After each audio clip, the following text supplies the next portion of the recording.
Welcome to some knowledge. हीरो से भरा खेत। हाफिज अफ्रीका का एक किसान था। वह अपनी जिंदगी से खुश और संतुष्ट था। हाफिज खुश इसलिए था कि वह संतुष्ट था। वह संतुष्ट इसलिए था क्योंकि वह खुश था। एक दिन अक्लमंद आदमी उसके सामने आया। उसने हाफिज को हीरो के महत्व और उनमें जुड़ी ताकत के बारे में बताया। उसने हाफिज से कहा, अगर तुम्हारे पास अंगूठे जितना भी बड़ा हीरा हो तो तुम पूरा शहर खरीद सकते हो, और अगर तुम्हारे पास मुट्ठी जितना बड़ा हीरा हो तो तुम अपने लिए शायद पूरा देश ही खरीद लो। वह अक्लमंद आदमी इतना कहकर चला गया। उस रात हाफिज सो नहीं सका। वह असंतुष्ट हो चुका था, इसलिए उसकी खुशी भी खत्म हो चुकी थी। दूसरे दिन सुबह होते ही हाफिज ने अपने खेतों को बेचने और अपने परिवार की देखभाल का इंतजाम किया और हीरे खोजने के लिए रवाना हो गया। वह हीरो की खोज में पूरे अफ्रीका में भटकता रहा, पर उन्हें पा नहीं सका। उसने उन्हें यूरोप में भी ढूंढा, पर वे उसे वहां भी नहीं मिले। स्पेन पहुंचते पहुंचते वह मानसिक, शारीरिक और आर्थिक स्तर पर पूरी तरह टूट चुका था। वह इतना मायूस हो चुका था कि उसने बार्सिलोना नदी में कूदकर खुदकुशी कर ली। जिस आदमी ने हाफिज के खेत खरीदे थे, वह एक दिन उस खेतों से होकर बहने वाले नाले में अपने ऊँटों को पानी पिला रहा था। तभी उस सुबह के वक्त उग रहे सूरज की किरणें नाले के दूसरे ओर परे एक पत्थर पर पड़ी और वह इंद्रधनुष की रूह तरह जगमगा उठा।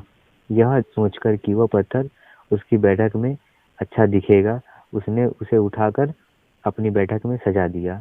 उसी दिन दोपहर में हफीज को हीरो के बारे में बताने वाला आदमी खेतों के इस नए मालिक के पास आया। उसने उस जगमगाते हुए पत्थर को देखकर पूछा, क्या हाफिज लौट आया? नए मालिक ने जवाब दिया, नहीं। लेकिन आपने यह सवाल क्यों पूछा? अक्लमंद आदमी ने जवाब दिया, क्योंकि यह हीरा है, मैं उन्हें देखते ही पहचान जाता हूँ। नए मालिक ने कहा, नहीं, यह तो महज एक पत्थर है। मैंने इसे नीले नाले के पास से उठाया है। आइए मैं आपको दिखाता हूँ। वहाँ पर ऐसे बहुत सारे पत्थर पड़े हुए हैं। उन्होंने वहाँ से नमूने के तौर पर बहुत सारे पत्थर उठाए और उन्हें जांचने के परखने के लिए भेज दिया। वे पत्थर हीरे ही थे, हीरे ही साबित हुए। उन्होंने पाया कि उस खेत में दूर दूर तक हीरे दबे हुए थे। इस कहानी से हमें क्या सीख मिलती है? इससे छह सीख मिलती है। पहला, जब हमारा नज़रिया सही होता है तो हमें महसूस होता है कि हम हीरो में भरी हुई जमीन पर चल रहे हैं। मौके हमेशा हमारे पांव तले दबे हुए हैं। हमें उनकी तलाश में कहीं जाने की जरूरत नहीं, हमें केवल उनको पहचान लेना है। दूसरा, दूसरे के खेत की घास हमेशा हरी लगती है। तीसरा, हम दूसरों के पास मौजूद चीज़ों को देखकर ललचाते रहते हैं, इसी तरह दूसरे हमारे पास मौजूद चीज़ों को देखकर ललचाते हैं।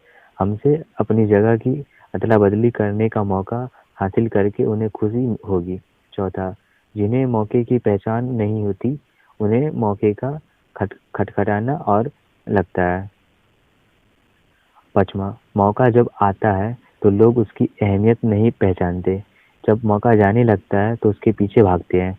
छठा, कोई मौका दोबारा नहीं खटखटाता, दूसरा मौका पहले वाले मौके से बेहतर या बदतर हो सकता है, पर वह ठीक पहले वाले मौके जैसा नहीं हो सकता। इसलिए सही वक्त पर सही फैसला लेना बहुत ज़रूरी होता है। गलत वक्त पर लिया गया सही फैसला भी गलत फैसला बन जाता है।